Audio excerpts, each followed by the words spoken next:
others who were taken away to detention and the concentration camps. They came back, they were never rewarded. There were those who were handed into those villages so that they were easily managed by the Mzungu and the Jonis. After the emergency period and after independence, they never went back to their homes. Some of these people know those homes. They know those homes. They can point to a mgumo tree that was in the compound. They never went back. William Samoei Ruto, the issue of land is so emotive. Do not use it for purposes of election.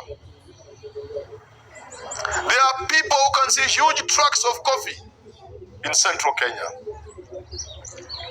Yet they are squatters in their own country. I would go by Raila's suggestion, which may not even amount to anything, perhaps.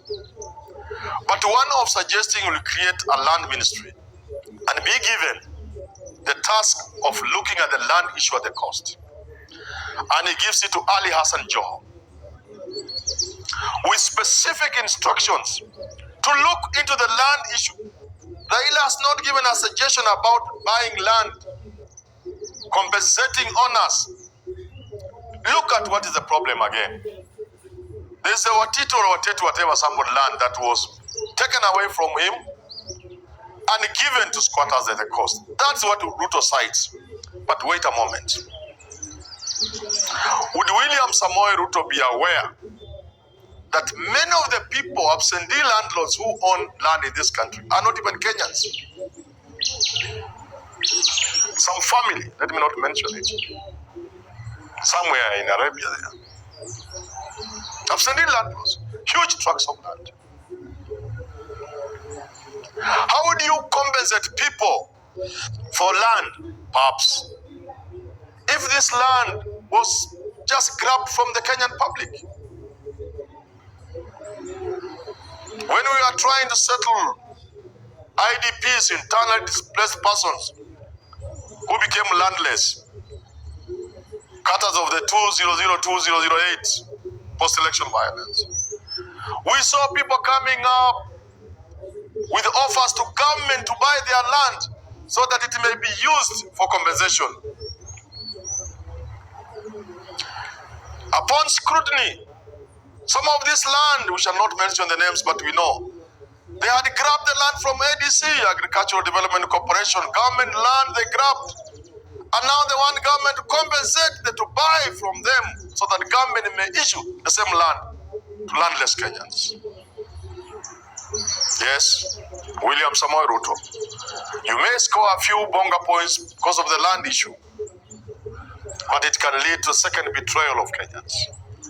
Land is a motive. Land is the single most factor that is responsible for poverty in Kilifi County. And people like Emerson Kingi must take part of the blame, perhaps. What have they done to help government address the issue of land in Kilifi? Striking levels of poverty. With all the beautiful land, let's not try to offer simplistic solutions. Let's not go in the direction of land. How many of these people can be born like Mugabe? How many can be born like Mugabe? To get land and give it to Africans in Zimbabwe. How many people can be like a Malema in South Africa? Say independence is not complete until we address issues of land and the resources of South Africa. Don't go there. When you talk about land in Kilifi, where are you putting the Samburu people who watch as the animals die during the dry season? As I can see all around them, conservancies, hundreds of thousands of acres held by small girls and boys from Europe. A girl in Europe owning 200,000 acres, conservancies in Laikipia. She doesn't even know where it is. She can't even point on the world map where Kenya is. Yes, she has inherited thousands upon thousands of acres of land, and the Samburu around are watching the animals die. I want to advise politicians, don't start a second round of betrayal.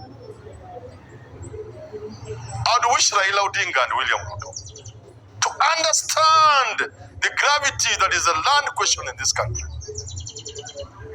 and not to play around with Kenyans. I'm very saddened when I see leaders in this country letting willing buyer, willing seller push the Maasai, pushing them from Gong, Seria, and they are pushing them and wondering whether we know that may be counterproductive. Grazing land is being turned. Grazing land is being turned into concrete jungle. Coffee plantations and agricultural land in Kiambu. These are issues we must be careful with. The Delamere land issue, we all know.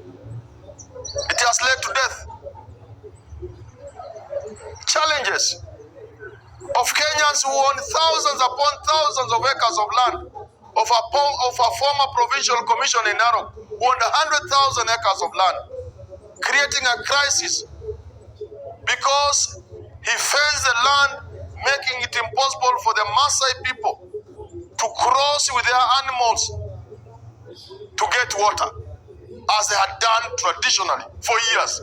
The 100,000 acres of land made it impossible for the Maasai to move their animals across. I therefore advise our leaders, don't let your desire for power, don't let your desire and ambition for power, don't let your desire for power, please, don't let your desire for power bring this thing into focus and affect Kenyans. I beg you to let the soul of Field Marshal Dedan Kimathi rest in peace.